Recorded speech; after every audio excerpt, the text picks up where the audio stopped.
Okay, this short video is going to be about the Sirena Turbo Brush accessory. This is a fantastic accessory. It's a miniature power head designed for smaller areas such as furnishings, stairs, cars, that sort of idea. It's an air-driven tool. It's not electrical, but it works fantastic. So we're going to use it today with our non-electric hose. The Turbo Brush will hook up to any of the hoses that we have with the Sirena. Always hook your hose up to the machine first. Then we're going to take our curved wand. We're going to put that on there. And next we're going to attach our Turbo Brush. And it's really as simple as pushing the button, giving it a spin. Now we've got it on here.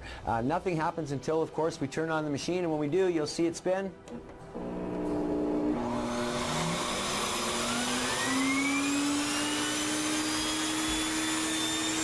Fantastic action. And this is great for those small reach areas. The Sirena Turbo Brush, available through your Sirena retailer, sold separately.